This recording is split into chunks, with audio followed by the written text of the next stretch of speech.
സ്ത്രീകൾക്കൊട്ടും ജനാധിപത്യം നൽകാത്തൊരു വസ്ത്രമാണ് ഈ നിക്കാബ്. അടുത്തിടെ ഇറ്റലിയാണ് ഈ നിക്കാബ് ഇസ്ലാമിക വസ്ത്രം നിരോധിക്കണം എന്ന് പറഞ്ഞിട്ടൊരു ബില്ല് പോലും അവതരിപ്പിച്ചിട്ടുണ്ടായി. ഇപ്പം നമ്മുടെ നാട്ടിലെ എഴുത്തുകാരനും സാമൂഹിക പ്രവർത്തകനായിട്ടുള്ള എം.എൻ. കാരശ്ശേരി ഇത്തരത്തിലുള്ളൊരു നിലപാട് അറിയിച്ചിരിക്കുകയാണ്. സ്ത്രീകളെ കരിങ്കുപ്പായത്തിൻ്റെ ഉള്ളിൽ ഇടുന്ന പോലത്തെ ഒരു സംഗതിയാണ് ഈ നിക്കാബ് ധരിക്കാൻ അവരെ നിർബന്ധിപ്പിക്കുക എന്ന് പറയുന്നത്. ഇത് നിരോധിക്കണം, ബാൻ ചെയ്യണം എന്നുള്ളതാണ് അദ്ദേഹത്തിൻ്റെ അഭിപ്രായം. വലിയ രീതിയിൽ വാദപ്രതിവാദങ്ങൾ ഇപ്പോൾ സമൂഹ മാധ്യമങ്ങളിൽ നടന്നുകൊണ്ടിരിക്കുകയാണ്. ശരിക്കും അത് സുരക്ഷാ ഭീഷണി നേരിടുന്നുണ്ട്. ഈ നിക്കാബ് ധരിച്ചിട്ടുള്ള വസ്ത്രം ധരിച്ച ആളുകൾ സഞ്ചരിക്കുമ്പോൾ ആരാണെന്ന് നമുക്ക് മനസ്സിലാക്കാൻ സാധിക്കുന്നില്ല. ഇങ്ങനെയുള്ള കുറേയധികം വെല്ലുവിളികളുണ്ട്. എന്താണ് യഥാർത്ഥത്തിൽ ചെയ്യേണ്ടത്? എന്താണ് യഥാർത്ഥത്തിൽ അങ്ങയുടെ അഭിപ്രായം?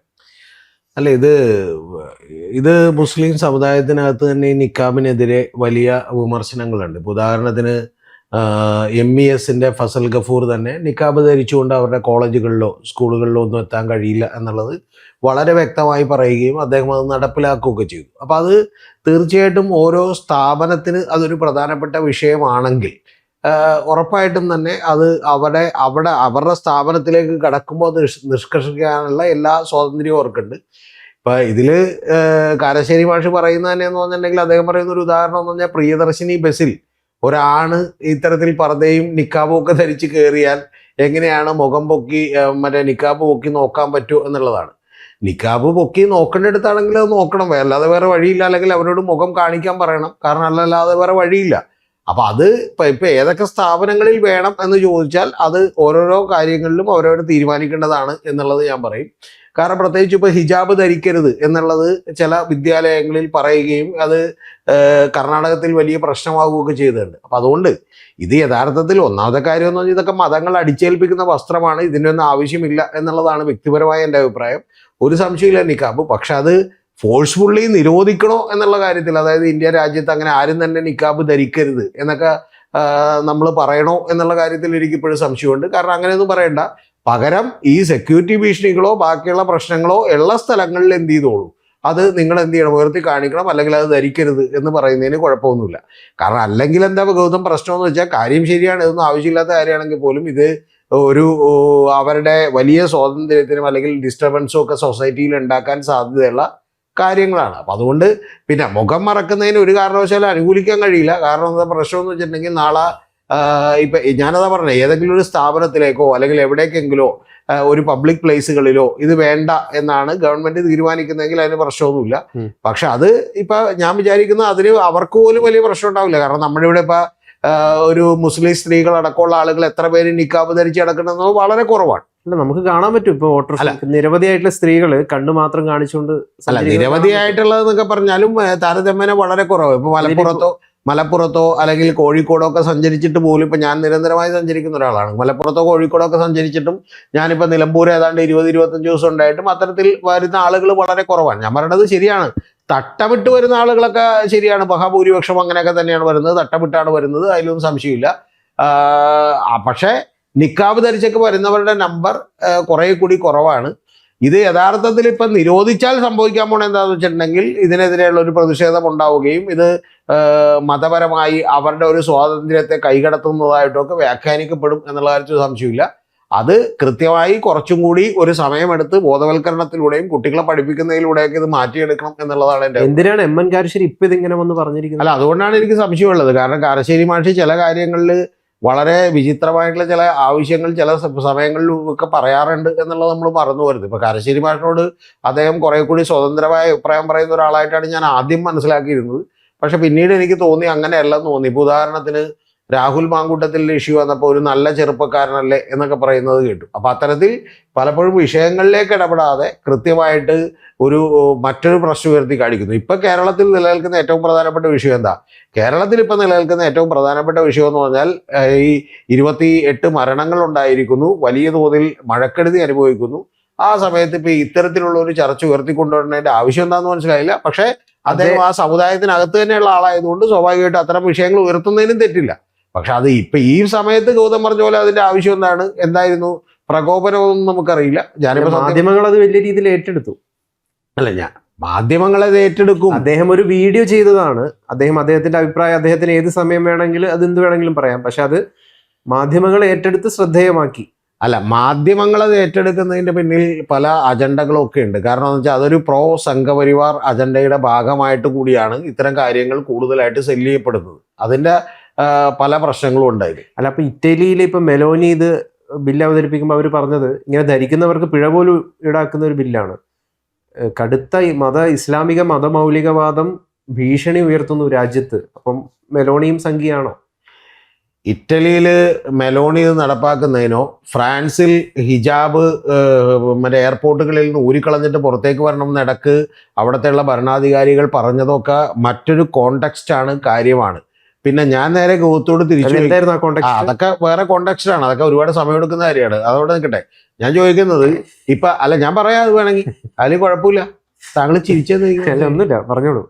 അല്ല, ചിരിക്ക് കുഴപ്പമില്ല. ഭക്ഷണം ചിരിച്ചാൽ എന്താന്ന് മനസ്സിലായില്ല, അതുകൊണ്ട് ചോദിച്ചാൽ.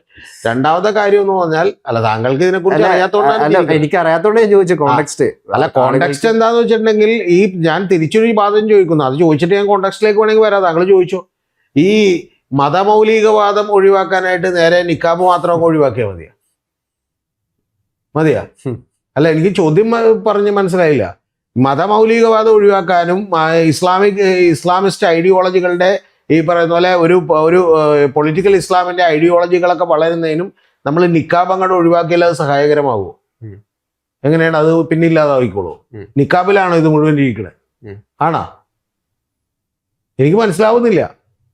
അപ്പൊ അതുകൊണ്ട് നിങ്ങളിത് ഒരു വലിയ പ്രശ്നമാണ്. ആ പ്രശ്നത്തിന്റെ റൂട്ട് കോസ് എന്താണ് എന്നുള്ളത് മനസ്സിലാക്കാതെ വെറുതെ വർത്താനം വന്നിട്ട് കാര്യമില്ല. ഇപ്പൊ ട്രിനിഡാഡ് ആൻഡ് ടൊബാഗോ എന്ന് പറയുന്ന ഒരു സ്ഥലത്ത് നിന്ന് 100 കണക്കിന് ആളുകൾ ISIS ചേർന്നിട്ടുണ്ട്.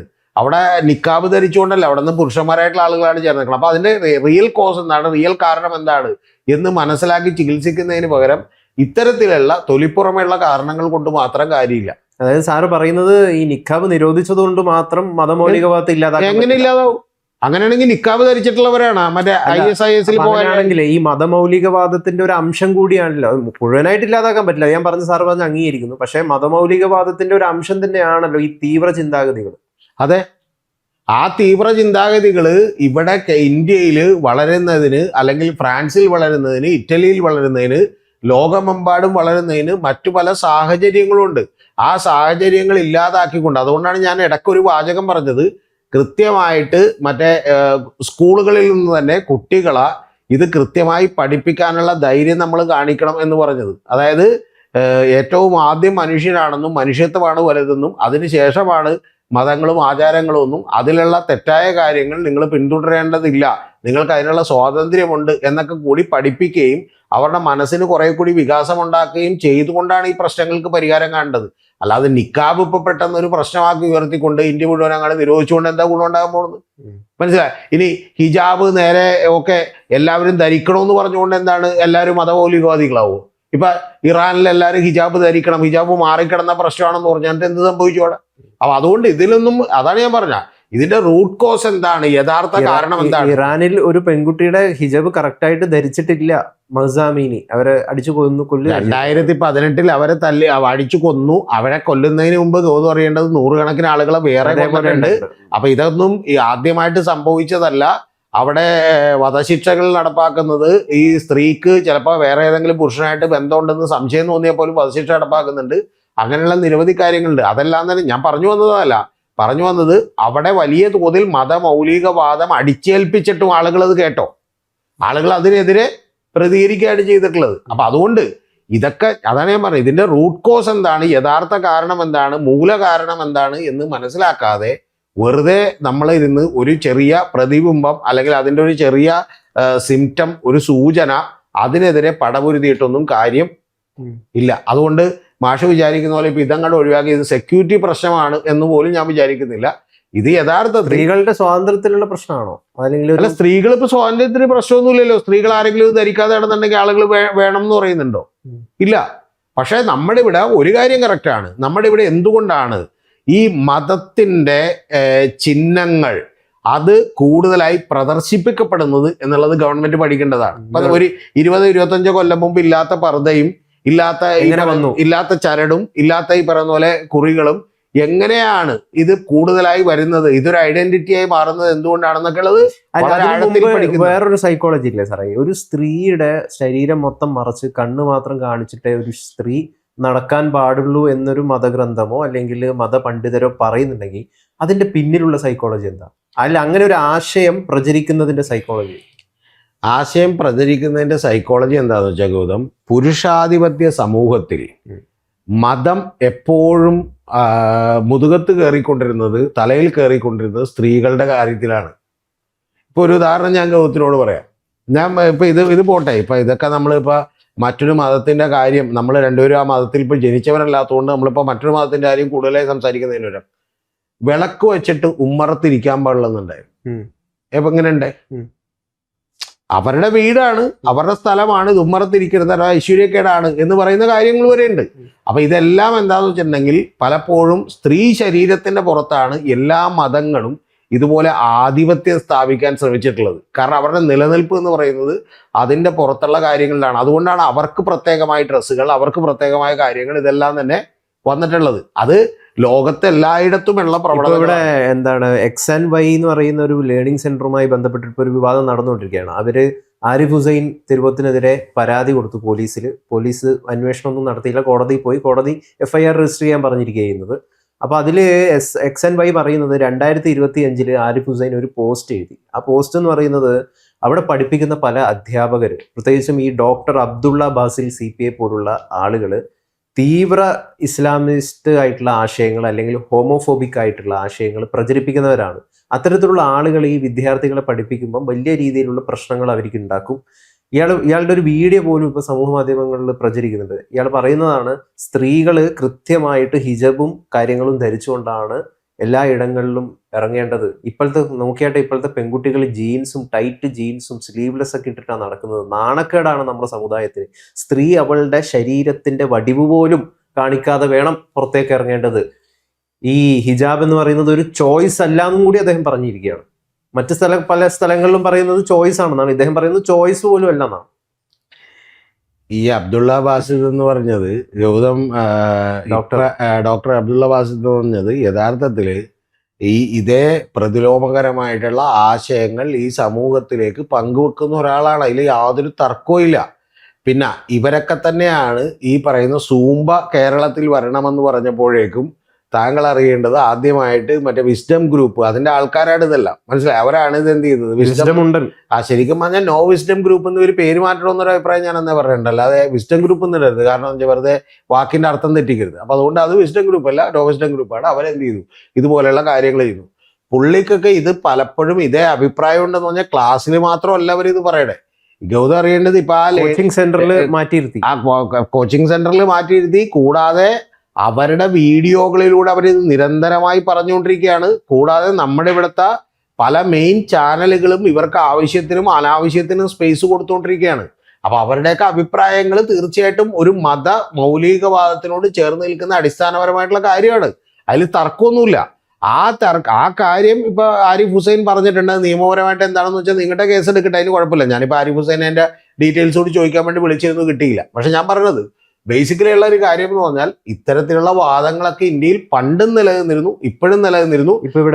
അതിനൊരു കാര്യം, അതിനെ സഹിഷ്ണുതയോടുകൂടി ആശയപരമായി എതിരിടുകയല്ലാതെ നമ്മൾ അവരെ അടിച്ചമർത്താനോ അല്ലെങ്കിൽ അവരോട് മിണ്ടാതിരിക്കാൻ പറയാനോ ഒന്നും പറഞ്ഞാൽ ഗ്രേറ്റ് ഇന്ത്യൻ കിച്ചൺ എന്ന് പറയുന്ന നല്ലൊരു സിനിമ ഇറങ്ങിയിട്ടുണ്ടായിരുന്നു, റിലീസ് ചെയ്തായിരുന്നു. കുറേയധികം സംഘപരിവാര ആളുകൾ ആ ചിത്രത്തിനെ ഭയങ്കരമായ രീതിയിൽ ആക്രമിക്കുന്ന ഒരു പ്രവണത ഉണ്ടായിരുന്നു. അതുപോലെ തന്നെയാണ് ഫെമിനിച്ചി ഫാത്തിമ എന്ന് പറഞ്ഞിട്ടുള്ള ഒരു സിനിമ റിലീസ് ചെയ്ത് അത് കുറേയധികം അവാർഡുകൾ കിട്ടി. സംസ്ഥാന അവാർഡും ദേശീയ അവാർഡൊക്കെ കിട്ടി. മീഡിയ വണ്ണൊക്കെ ഇരുന്നിട്ട് അത് സംഘപരിവാർ പ്രൊപ്പഗാൻഡയാണ്, അതുകൊണ്ടാണ് സിനിമയ്ക്ക് അവാർഡ് കിട്ടിയെന്ന് പറയുന്നതൊക്കെ ഉണ്ടായിരുന്നു. ഫെമിനിച്ചി ഫാത്തിമ ഞാൻ കണ്ടില്ല. മറ്റതിൽ സംഘപരിവാർ, ഗ്രേറ്റ് ഇന്ത്യൻ കിച്ചണിലൊന്നും ഒരു സംഘപരിവാർ അജണ്ടയൊന്നുമില്ല. പക്ഷേ ഈ മറ്റത് കാണാത്തതുകൊണ്ട് ഞാൻ അതിനെക്കുറിച്ച് അഭിപ്രായം പറയുന്നില്ല. പക്ഷേ ഇതിൽ പ്രധാനപ്പെട്ടൊരു കാര്യം എന്ന് പറഞ്ഞാൽ ഈ സംഘപരിവാർ എന്താണോ ചെയ്തുകൊണ്ടിരിക്കുന്നത് അതേ പണി തന്നെയാണ് ഇവരും എന്ത് ചെയ്യുന്നത്. അതായത് മതപരമായ ആളുകളെ കൂടിച്ചേർത്തുകൊണ്ട് തങ്ങളുടെ കൂട്ടത്തിലേക്ക് കൂടുതൽ ആളുകളെ ചേർക്കാൻ ശ്രമിച്ചുകൊണ്ടിരിക്കുന്ന പണിയാണ് അബ്ദുള്ള ബാസിദ് ചെയ്യുന്നത്. പിന്നെ ഗൗതം അറിയേണ്ടത് ഇവരൊക്കെ ഈസിലി പൊളിക്കാൻ പറ്റുന്ന ആളുകളാണ്. കാരണം എന്ന് വെച്ചാൽ ഈ നമ്മുടെ പ്രിയപ്പെട്ട സുഹൃത്തായിട്ടുള്ള VS രഞ്ജിത്ത്, അതായത് റിപ്പോർട്ടറിന്റെ മറ്റേ കോഴിക്കോട് ഹെഡാണ്. ആ കോഴിക്കോട് ഹെഡ് ഈ അബ്ദുള്ള ബാസിദിന് ഇന്റർവ്യൂ ചെയ്തിട്ടുണ്ടോ എന്ന് കാണേണ്ടതാണ്. കാരണം അബ്ദുള്ള ബാസിദ് ഒന്ന് പരിങ്ങിയായിരുന്നു. കാരണം എന്ന് വെച്ചാൽ ശരിക്കും പറഞ്ഞാൽ കുറച്ചുകൂടി ഒരു ഇന്റലക്ച്വൽ സ്പേസിൽ നിൽക്കുന്ന ഒരു ഇന്റർവ്യൂ ആണത്. ആ ഇന്റർവ്യൂ ശരിക്കും പറഞ്ഞാൽ ആ ഇന്റർവ്യൂവിൽ രഞ്ജിത്തിന്റെ ചോദ്യങ്ങൾക്ക് പോലും ഈ അബ്ദുള്ള ബാസിദിന് ഉത്തരമില്ലാതെ വന്നു. അപ്പൊ അതുകൊണ്ട് അത്തരത്തിൽ ചോദ്യങ്ങൾ ഉണ്ടാവുകയും അത് പൊളിക്കപ്പെടുകയും ചെയ്യുക എന്ന് പറയുന്നതാണ് കാര്യം. പിന്നെ ഒരു കാര്യം കൂടി പറയാം, ഇതൊന്നോർത്ത് നമ്മൾ വലുതായിട്ടൊന്നും വറി ചെയ്യേണ്ട. ഇവർക്കൊക്കെ പിടിക്കാൻ കഴിയുന്ന ലെവലിലല്ല ഇപ്പൊ മുസ്ലിം സമുദായത്തിലെ കുട്ടികളൊക്കെ പോയിക്കൊണ്ടിരിക്കുന്നത്. അവർ ഈ വിദേശ രാജ്യങ്ങളിലേക്ക് ചാൻസ് കിട്ടിയാൽ പഠിക്കാൻ പോകാനും അവിടെ പോയി ജീവിക്കാനും ഒരു കാര്യമുണ്ട് സാറേ. അതായത് സംഘപരിവാറിനെക്കാട്ടിലും കൂടുതൽ സ്ത്രീകളെ അടിച്ചമർത്തുന്ന കാര്യത്തിൽ ഇസ്ലാമിസ്റ്റുകൾ കുറച്ചും കൂടി മുൻപന്തിയിലുണ്ട് എന്ന് പറയുന്ന ഒരു വസ്തുതയാണ്. ഇപ്പൊ നമ്മൾ തന്നെ ഒരു വീഡിയോ ചെയ്തിട്ടുണ്ടായിരുന്നു താലിബാനിൽ നിന്നുള്ളൊരു വീഡിയോ. അത് കുറേയധികം ആളുകൾ കാണും. എനിക്ക് തോന്നുന്നു ഇതിനോടകം അതിപ്പോൾ ഏതാണ്ട് 1 ലക്ഷം പേര് കണ്ടു കഴിഞ്ഞു ആ വീഡിയോ. അതെന്ന് പറയുന്നത് ഒരു ഗ്രൗണ്ടിൽ നടുക്ക് ഒരു സ്ത്രീയെ പിടിച്ചിരുത്തി അവള് കുനിഞ്ഞിരിക്കുകയാണ്, ബെൽറ്റ് കൊണ്ട് അടിക്കുകയാണ്. അടിക്കുമ്പം പുറകിൽ നിന്ന് ഇങ്ങനെ മുഖരിതമായിട്ട് കേൾക്കുകയാണ് ഓരോ അടിക്കും അള്ളാഹു അക്ബർ, ഓരോ അടിക്കും അള്ളാഹു അക്ബർ എന്ന് പറഞ്ഞിട്ട്. അപ്പൊ അത്തരത്തിൽ ഭയാനകമായിട്ട് സ്ത്രീകള് താലിബാനിലൊക്കെ വല്ലാത്ത രീതിയിലുള്ള ബുദ്ധിമുട്ട് അനുഭവിക്കുന്നത്. അത് അങ്ങനെയുള്ളൊരു സാഹചര്യം അല്ലല്ലോ ഇന്ത്യയിൽ. അങ്ങനെയുള്ള സാഹചര്യത്തിലേക്ക് കൊണ്ടുവരാനാണ് സംഘപരിവാർ അടക്കം ശ്രമിച്ചുകൊണ്ടിരിക്കുന്നത്. നിങ്ങൾ അതിനെന്തിനാ മറച്ചു വെക്കുന്നത്?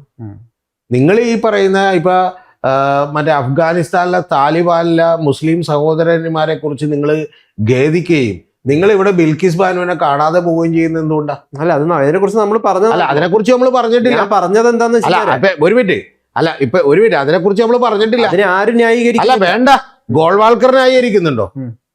വേണ്ട, ഗോൾവാൾക്കർ ന്യായീകരിക്കുന്നുണ്ടോ?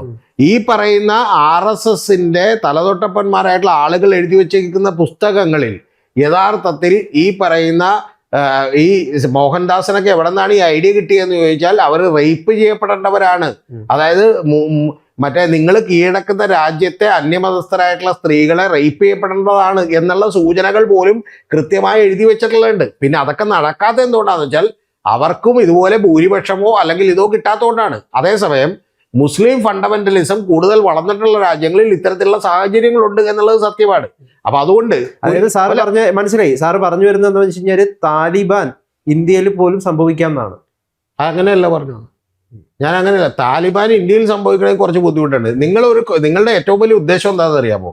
നിങ്ങളുടെ ഉദ്ദേശം എന്ന് പറഞ്ഞാൽ ഒരു വീഡിയോ എടുത്ത് സംഘപരിവാറിനെ സന്തോഷിപ്പിക്കുകയും ഈ പറയുന്ന മുസ്ലിം സഹോദരന്മാരിൽ മഹാഭൂരിപക്ഷം പേര് ഇങ്ങനെയാണെന്ന് വരുത്തി തീർക്കുകയും ചെയ്യുന്നത്. എന്റെ ഉദ്ദേശം എന്താ? എന്റെ പ്രധാനമായിട്ടുള്ള ഉദ്ദേശം ഇവര് രണ്ടുപേരെയും തൃപ്തിപ്പെടുത്തരുത് എന്നുള്ളതാണ്. അല്ല, അപ്പൊ മറ്റത് പറയാൻ ഇത്തിരി മടി കാണിക്കുന്നുണ്ട്. അതുകൊണ്ടാണ് എന്റെ സങ്കടം. ഈ പറയുന്ന സംഘപരിവാറിന്റെ ബിൽക്കിസ് ബാനു കേസിലും ബാക്കിയുള്ളതും പറയുമ്പോൾ നിങ്ങൾ അത് ഒറ്റ വരി കൊണ്ട് തട്ടിക്കളയാണ്. അല്ല, അതിനെ ആരും ന്യായീകരിക്കുന്നില്ല. അത് വൃത്തികേട് തന്നെയാണ്. ഞാൻ ചോദിച്ചത് അതിനെ വൃത്തികേടെന്ന് ഒരു മിനിറ്റ് അതിനെ വൃത്തികേടെന്ന് പറഞ്ഞാൽ ചെയ്ത സംഭവം മാത്രമല്ല, ആ സംഭവത്തില് അതിനുശേഷം ശരിക്കും പറഞ്ഞാൽ അതിന്റെ കേസുണ്ടാവുകയും ആ കേസിൽ നിന്ന് മുക്തരായിട്ടുള്ള ആളുകളെ വെറുതെ വിടാൻ ഗവൺമെന്റ് തീരുമാനിക്കുകയും വെറുതെ വിട്ടതിന് ശേഷം അവർക്ക് മാലയിട്ട് സഫ്രൻ മാലയിട്ട് സ്വീകരിക്കുകയും ചെയ്യുന്നതും മറ്റേ ഓറഞ്ചിൽ ലഡു വിതരണം ചെയ്യുന്നതും കൂടി നമ്മൾ എതിർക്കണം. ആ ഒരു ക്രൈമിനെ സപ്പോർട്ട് ചെയ്യുന്ന ആരെയും എതിർക്കേണ്ടത് തന്നെയാണ്. അത് സാറിന്റെ കൂടെ തന്നെ നിൽക്കുന്നത്. പക്ഷെ അതിനൊരു മതപരമായിട്ടുള്ള ഒരു ഐഡിയോളജിക്കൽ ബാക്കിംഗ് ഉണ്ടോ എന്നുള്ളതാണ്. ഒരു മിനിറ്റ് ഈ നാട്ടില് ഇപ്പൊ 200 കോടി മുസ്ലിംസ് ഉണ്ടല്ലോ. ഈ ഇന്ത്യയിൽ ഇപ്പൊ ഏതാണ്ട് 100 കോടിയോളം വരുന്ന ഹിന്ദുക്കളും ഉണ്ട്. ശരിയാണല്ലോ? ഏറ്റവും കുറഞ്ഞത് ഞാൻ പറഞ്ഞാൽ അതിൽ കൂടുതൽ വരും. ആ ഹിന്ദുക്കളിലും ഈ മുസ്ലിംസിലും മഹാഭൂരിപക്ഷം പേരും യഥാർത്ഥത്തിൽ ഈ പറയുന്ന രീതികളൊന്നും പിന്തുടരുന്നവരല്ല. വളരെ ന്യൂനപക്ഷമായിട്ടുള്ള ആളുകൾ ഇതെന്ത് ചെയ്യുന്നു? പിന്തുടരുന്നു. ഇപ്പൊ ഈജിപ്തിൽ തുടങ്ങിയിട്ടുള്ളത് പോലെയുള്ള മുസ്ലിം ബ്രദർഹുഡ് പോലെയുള്ള പരിപാടികളും താലിബാനെ പോലെയുള്ള ആളുകളും ഏറ്റവും ഒടുവിൽ ഇങ്ങോട്ട് വരുമ്പോഴത്തേക്ക് ഇവിടെ മുസ്ലിം രാഷ്ട്രമാക്കണമെന്ന് പറയുന്ന ന്യൂനപക്ഷമായിട്ടുള്ള ആളുകളും ഇത് ചെയ്യുന്നു. ഞാൻ പറഞ്ഞു വന്നത് എല്ലാ മതങ്ങൾക്കിടക്കും ഇത്തരത്തിലുള്ള ഭീഷണികളുണ്ട് എന്ന് മാത്രമാണ്. അല്ലാതെ ഞാൻ വേറെ കൂടുതലൊന്നും പറഞ്ഞില്ല. സാർ പറഞ്ഞത് കൃത്യമാണ്. നമ്മൾ എല്ലാ അനീതികളെയും കൃത്യമായിട്ട് എതിർക്കണം. അവിടെ സംഘപരിവാർ എന്നോ ഇസ്ലാമിസ്റ്റ് എന്നോ എന്ന് പറഞ്ഞിട്ടുള്ള എന്തെങ്കിലും ഒരു ഇതൊന്നും കാണിക്കേണ്ട. രണ്ടുപേരെയും തുല്യ രീതിയിൽ എതിർക്കണം എന്നാണ് സാറിന്റെ അടിസ്ഥാനപരമായിട്ടുള്ള പോയിന്റ്. അതിന്റെ കൂടെ തന്നെയാണ് നിൽക്കുന്നത്. പക്ഷെ ഞാൻ ചോദിച്ച ചോദ്യം അതല്ല. സ്ത്രീകളെ അടിച്ചമർത്തുന്നതിൽ ആരാണ് കുറച്ചും കൂടി മുൻതൂക്കമായിട്ട് നിൽക്കുന്നത് എന്നുള്ളതാണ്. ഇപ്പൊ താലിബാനില് സ്ത്രീ നിൽക്കുന്ന ഒരു മുറിയുടെ അടുത്ത് ജനല് പോലും പാടില്ല, വിൻഡോ പാടില്ല, അവൾ പഠിക്കാൻ പാടില്ല, പിന്നെ അവള് ശരീരം മൊത്തം മറയ്ക്കണം, ചാട്ടവാറ് കൊണ്ട് അടിക്കണം. ഈ ഒരു സൈക്കോളജി ഉണ്ടല്ലോ, ഇത് എവിടുന്ന ഇവർ പിൻപറ്റുന്നതെന്നുള്ളതാണ്. പറയാം. ഉത്തരം പറയുന്നതിന് മുമ്പ് മറ്റേ എൻ്റെ വായിൽ കയറി കസേരയിട്ടിരിക്കാൻ വേണ്ടി ശ്രമിക്കരുത്. ഞാൻ ഉത്തരം പറയുമ്പോൾ ഒരു 3 മിനിറ്റ് എടുക്കും. ആ 3 മിനിറ്റ് സമയം തരുമെങ്കിൽ ഞാൻ ഇതിന് ഉത്തരം പറഞ്ഞോളൂ. ഗൗതം, ഇന്ത്യയിലും നേരത്തെ സ്ത്രീകളുടെ സാഹചര്യം വളരെ വളരെ മോശമായിരുന്നു. മനസ്സിലായോ? ഇപ്പൊ ഉയർന്ന ജാതിയിൽപ്പെട്ട മതത്തിൽപ്പെട്ട ആളുകൾ താഴ്ന്ന ജാതിക്കാരായിട്ടുള്ള ആളുകളെ ചൂഷണം ചെയ്തിരുന്നു. പ്രത്യേകിച്ച് സ്ത്രീകളെ വളരെയധികം ഉപദ്രവിച്ചിരുന്നു. ഇത്തരം കാര്യങ്ങളൊക്കെ ചെയ്തിരുന്നു. ഇപ്പോഴും ഇത് ഉത്തരേന്ത്യ പോലെയുള്ള സ്ഥലങ്ങളിൽ അത് പരിപൂർണമായിട്ടും മാറിയിട്ടില്ല. പക്ഷേ നമ്മുടെ രാജ്യം കുറച്ചുകൂടി ഡെവലപ്പ് ചെയ്തത് കൊണ്ട്, അതായത് കേരളത്തിലും ഇന്ത്യയിലും ഒക്കെ തന്നെ കുറച്ചുകൂടി ഡെവലപ്പ് ചെയ്തതുകൊണ്ട് സ്ത്രീകളുടെ സ്വാതന്ത്ര്യം കുറെ കൂടി മെച്ചപ്പെട്ടു. പക്ഷേ അഫ്ഗാനിസ്ഥാനിലോ അല്ലെങ്കിൽ താങ്കൾ പറയുന്ന ഏത് രാജ്യത്തെക്കുറിച്ച് ഞാൻ സംസാരിക്കാൻ തരാണ്, അത്തരം രാജ്യങ്ങളിലോ അങ്ങനെ ഒരു ഡെവലപ്മെന്റ് അവിടെ ഉണ്ടായിട്ടില്ല. കാരണം ഈ അഫ്ഗാനിസ്ഥാനിൽ റഷ്യൻ പട്ടാളം വരുമ്പോഴും അതിനുശേഷം അമേരിക്കൻ പട്ടാളം വരുമ്പോഴും ഒക്കെ അവിടെ ഉണ്ടായിട്ടുള്ള ഏറ്റവും വലിയ പ്രതിസന്ധി എന്ന് പറയുന്നത് അവിടുത്തെ ഒരു ഭൂപ്രദേശവുമായി ബന്ധപ്പെട്ട് നിരവധി ഗോത്രങ്ങൾ, ശ്രദ്ധിച്ചേക്കണം, ഗോത്രങ്ങൾ ഉണ്ടാവുകയും ആ ഗോത്ര തലവന്മാർക്ക് പടയാളികളും പടക്കോപ്പുകളും ഉണ്ടാവുകയും അവരോടൊക്കെ തന്നെ യുദ്ധം ചെയ്യേണ്ടി വരികയും ചെയ്തു. നമ്മുടെ ഇവിടെയും നേരത്തെ പല ഗോത്രങ്ങളുണ്ടായിരുന്നു, അത്തരത്തിലുള്ള കാര്യങ്ങളൊക്കെ ഉണ്ടായിരുന്നു. ഇപ്പോഴും അത് പരിപൂർണമായിട്ട് മാറിയിട്ടില്ല. ഇപ്പൊ ഈ കുക്കികളുടെയും പ്രശ്നത്തിൽ, അതുപോലെ മെയ്ത്തികളുടെയും പ്രശ്നത്തിലൊക്കെ തന്നെ ഇതിന്റെ ചില ലാഞ്ചനകളുണ്ട്. മനസ്സിലായി? കുക്കികളെ കൊണ്ടുവന്നത് അതുപോലെയാണ്. പക്ഷെ നമ്മുടെ രാജ്യം അതിൽ നിന്ന് കുറച്ചുകൂടി ഡെവലപ്പ് ചെയ്തു. അങ്ങനെ ആ രാജ്യങ്ങളും കൂടി ഡെവലപ്പ് ചെയ്യുമ്പോൾ സ്വാഭാവികമായിട്ടും ഇത്തരം പ്രശ്നങ്ങൾ ഉണ്ടാവില്ല. ഞാനിപ്പോ ഒരു ഉദാഹരണം പറഞ്ഞുതരാം. ഇപ്പൊ UAE അല്ലെങ്കിൽ സൗദി അറേബ്യ ഒരു പരിധിവരെയെങ്കിലും ഇവിടെയൊന്നും അത്ര വലിയ പ്രശ്നങ്ങളില്ലാത്തത് അവിടെയൊക്കെ കുറെ കൂടി എന്ത് ചെയ്തുകൊണ്ടാണ്. ഇപ്പൊ കുവൈറ്റിൽ, കാരണം അവിടത്തെ ഉള്ള ആളുകളെക്കാൾ കൂടുതൽ വിദേശത്തു നിന്നുള്ള ആളുകൾ അവിടെ ഉണ്ട്. അപ്പൊ അവിടെയൊക്കെ കുറച്ചുകൂടി സാമ്പത്തികവും ഈ പറയുന്ന പോലെ മാനുഷികവും അതുപോലെ ബൗദ്ധികവുമായിട്ടുള്ള കുറച്ചുകൂടി ഡെവലപ്മെന്റ്സ് ഉണ്ടായതുകൊണ്ടാണ്. അതാണ് അതിന്റെ ഡെവലപ്മെന്റ് വരുമ്പം മറ്റ് പല മോശ സാഹചര്യങ്ങളും മാറും. ഇന്ത്യയിൽ അതേപോലെ മാറി. ഇന്ത്യയിൽ നേരത്തെ അതേപോലെ മാറി, കുറെ ഇനി മാറാനുണ്ട്. അതാണ് സാറെ പോയിന്റ്. അപ്പൊ ഞാൻ ചോദിച്ചതേ സാറേ, അതായത് എന്താണ് സാറ് പറയുന്നത്, അപ്പം താലിബാൻ പോലുള്ള ഒരു അവസ്ഥ ഇന്ത്യയിൽ ഉണ്ടായിരുന്നതാണ്. താലിബാൻ പോലുള്ള അവസ്ഥ എന്ന് പറഞ്ഞാൽ താലിബാനെ പോലെ ഒരു മിലിറ്റന്റ് ആയിട്ടുള്ള ഒരു ഓർഗനൈസേഷൻ വന്ന് ഉണ്ടാക്കിയ ഒരു അവസ്ഥയല്ല ഇന്ത്യയിലുള്ളത്. ഇന്ത്യയിലെ കോണ്ടെക്സ്റ്റ് വേറെയാണ്, ഇന്ത്യയിലെ സിർക്കംസ്റ്റൻസസ് വേറെയാണ്.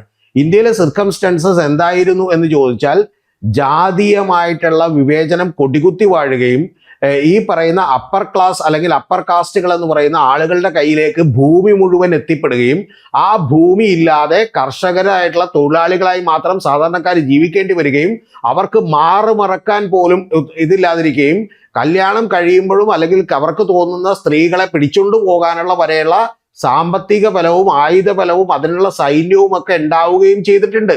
അതിപ്പോഴും നിങ്ങൾ അറിയേണ്ടത്, ഇപ്പൊ രാജസ്ഥാനിലെ മീണ എന്ന് പറയുന്ന ഒരു കമ്മ്യൂണിറ്റി, അവരുടെ കൈകളിലേക്ക് ഏതാണ്ട് 25, 30, 40 കൊല്ലം മുമ്പ് സ്ഥലം കിട്ടിയപ്പോഴാണ് ആ കമ്മ്യൂണിറ്റി ഡെവലപ്പ് ചെയ്തത്. അതിനു മുമ്പ് അവിടുത്തെ ബ്രാഹ്മണരും രജപുത്രന്മാരും ഒക്കെയാണ് ആ കമ്മ്യൂണിറ്റിയുടെ മുകളിൽ ആധിപത്യം സ്ഥാപിച്ചിരുന്നത്. അതാണ് ഞാൻ പറഞ്ഞത്. അല്ലാതെ ഇന്ത്യ മുഴുവൻ ഒരു രാജ്യമാവുകയോ ഇന്ത്യ മുഴുവൻ നേരെ കൃത്യമായിട്ട് ഒരു താലിബാൻ എന്ന് പറയുന്ന ഒരു പ്രസ്ഥാനം ഉണ്ടാവുകയോ ചെയ്തില്ല.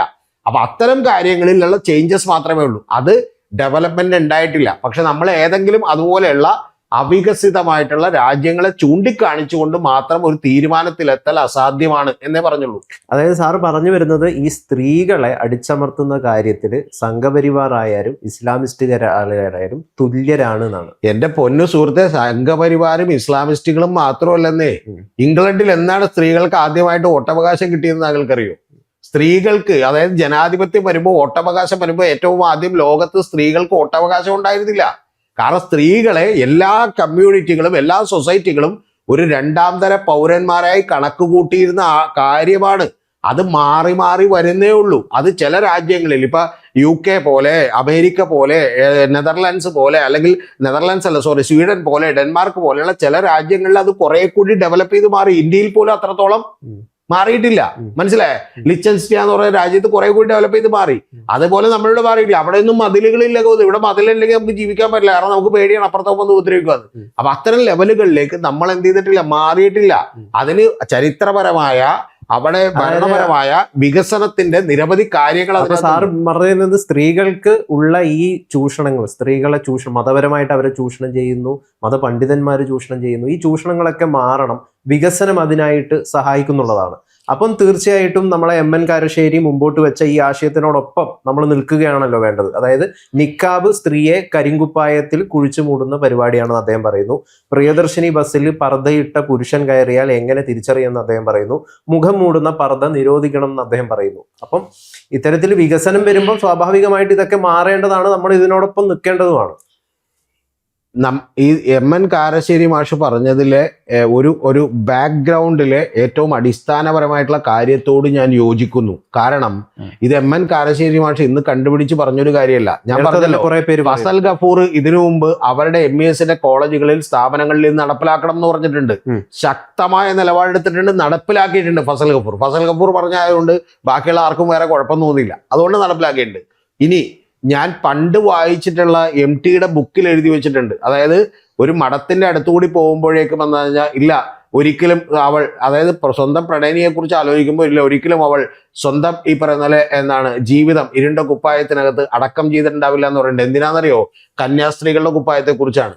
അപ്പൊ ഇതൊക്കെ പലപ്പോഴും അത്തരത്തിലുള്ള പല തോന്നലുകൾ, പല ചിന്തകളൊക്കെ എല്ലാ കാലത്തും ഉണ്ടായിട്ടുണ്ട്. എൻ്റെ അഭിപ്രായം എന്ന് പറയുന്നത്, ഇത് ഗവൺമെന്റ് ഇടപെടുകയോ അല്ലെങ്കിൽ നിരോധിക്കുകയോ ഒക്കെ ചെയ്യേണ്ട ആവശ്യം ഉണ്ടെങ്കിൽ ഗവൺമെന്റ് അതിന്റെ മുന്നൊരുക്കങ്ങൾ നടത്തിക്കൊണ്ട് എന്ത് ചെയ്യണം എന്നുള്ളതാണ്, ചെയ്യണം എന്ന് മാത്രമാണ്. മനസ്സിലായോ? അത് സത്യം പറഞ്ഞിട്ടുണ്ടെങ്കിൽ ഇതിൻ്റെ ഒന്നും ആവശ്യമില്ലാതെ ആളുകൾ ഇതൊക്കെ വലിച്ചെറിയും. കാരണം എന്ന് വെച്ചാൽ മതപരമായ ഐഡന്റിറ്റികൾ ഞങ്ങൾക്ക് വേണ്ട, മനുഷ്യനാകണമെന്ന് ചിന്തിക്കുന്ന രീതിയിൽ നമ്മുടെ എഡ്യൂക്കേഷൻ സിസ്റ്റം ഏറ്റവും ആദ്യം പൊളിച്ചെഴുതിയിട്ട് നമുക്ക് ബാക്കി ഇതിനെക്കുറിച്ച് മുഴുവൻ ചിന്തിക്കാന്നാണ് എൻ്റെ അഭിപ്രായം. പക്ഷെ നമ്മൾ ചെറുപ്പം മുതലേ കുട്ടികളെ എന്താണ് ചെറിയ ഏജിൽ ക്യാച്ച് ദ യങ് എന്നാണല്ലോ പറയാ. ഈ ക്യാച്ച് ദ യങ്ങിൽ തന്നെ ഈ കാര്യങ്ങൾ പഠിപ്പിച്ചു കഴിഞ്ഞാൽ മാറുമോ? നമ്മൾ നേരത്തെ തന്നെ പറഞ്ഞിട്ടുള്ള ഒരു കാര്യമുണ്ട്, പറയാൻ എനിക്കൊരു മടിയില്ല. 18 വയസ്സാകുന്നവരെ ഇതൊന്നും പഠിപ്പിക്കരുതെന്നാണ് എൻ്റെ അഭിപ്രായം. ഒരു കാര്യവും, ഒരു മതത്തിന്റെ ഒരു മതവും പഠിപ്പിക്കണ്ട. ഞാൻ പറയണത്, വീട്ടിൽ ഇപ്പൊ പാരന്റ്സ് പറഞ്ഞു കൊടുക്കുകയോ ഒക്കെ ചെയ്തുകൊണ്ട് പഠിപ്പിച്ചു. ഇപ്പൊ എനിക്കൊക്കെ രാമായണവും മഹാഭാരതവും ഒക്കെ ഞാൻ അറിഞ്ഞത് അമർ ചിത്രകഥകളിലൂടെയും അതുപോലെ വീട്ടുകാർ പറഞ്ഞു തന്ന കഥകളിലൂടെയൊക്കെ ഞാൻ മുഴുവനായും തന്നെ മഹാഭാരതം പഠിച്ച ഒരാളാണ്. പക്ഷെ ഗൗതം അറിയേണ്ടത്, അതുപോലെ ആളുകൾ ചെയ്തോട്ടെ, അതിന് കുഴപ്പമില്ല. പക്ഷെ അല്ലാതെ ഒരു പഠനശാലകളായി ഇത്തരം കാര്യങ്ങൾ വേണ്ടതില്ല എന്നാണ് എൻ്റെ വ്യക്തമായ അഭിപ്രായം.